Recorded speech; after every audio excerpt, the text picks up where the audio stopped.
ini, dunia sedang menghadapi ancaman serius yang mungkin tidak terlihat, tetapi dampaknya yang sangat nyata, yaitu resistensi antimikroba.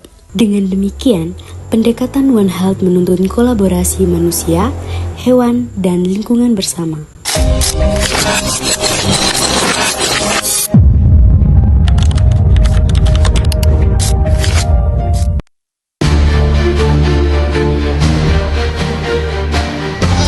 Resistensi antimikroba terjadi ketika mikroorganisme seperti virus, bakteri, jamur, atau parasit itu sudah kebal terhadap obat yang dulu mampu membunuh dan menyelamatkan. Akibatnya,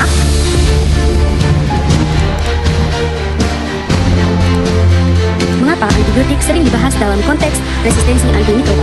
Antibiotik menjadi sorotan utama dalam isu ini itu karena antibiotik merupakan salah satu jenis antimikroba yang seringkali digunakan baik oleh hewan maupun manusia.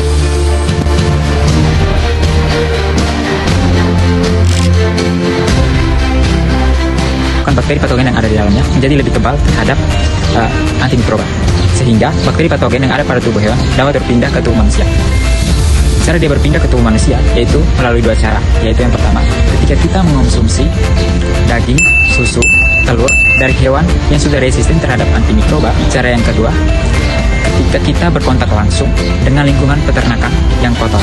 Ketika kita sudah terinfeksi oleh bakteri yang sudah resistensi ini akan menyebabkan bakteri ini akan sulit diobati.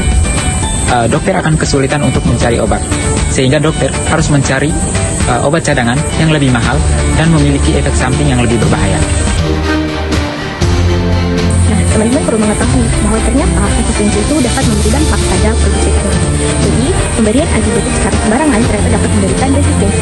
Lalu, apa sih akibatnya? Nah, akibatnya itu adalah yang pertama, pertumbuhan hewan dapat melambat, dan juga yang kedua, produksi telur dan juga susu itu dapat menurun. Lalu, apa solusi yang bisa diberikan?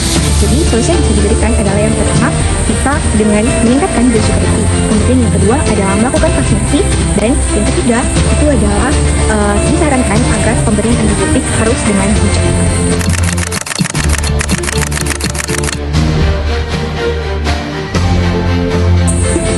mempelajari tentang kesalahan penggunaan antibiotik ini sendiri. Nah, hal ini kenapa? Karena kesalahan penggunaan antibiotik ini dapat menyebabkan dua masalah besar. Yang pertama, dapat menyebabkan resistensi obat. Jadi teman-teman, ketika penggunaan antibiotik itu tidak sesuai dengan waktu tetap atau withdrawal time, maka antibiotik ini tidak dapat termetabolisme dengan baik, sehingga antibiotik ini dapat terserap ke produk-produk pangan seperti pada daging, susu, dan juga telur. Nah, selanjutnya, kesalahan penggunaan antibiotik ini dapat menyebabkan zoonosis.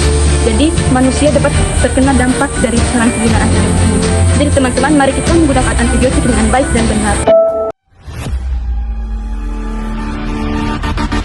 Seiring berjalannya waktu, resistensi antibiotik membuat banyak hewan dan akhirnya mati akibat infeksi yang seharusnya bisa disembuhkan. Selain dari penggunaan obat yang berlebihan, ternyata sampah juga dapat memicu resistensi antimikroba, terutama ketika obat-obatan dibuang sembarangan.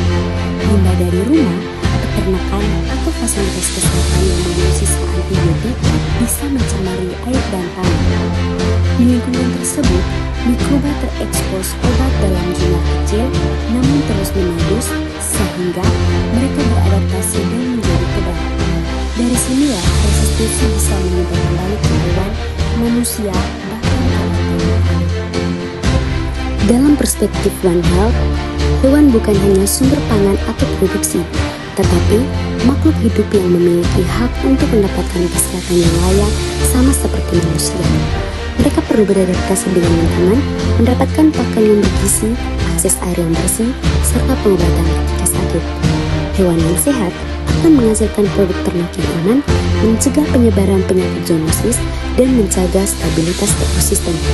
Maka dari itu, penggunaan antibiotik yang bijak merupakan bentuk penghormatan terhadap hak kesehatan hewan sekaligus investasi besar untuk masa depan kesehatan manusia dan lingkungan.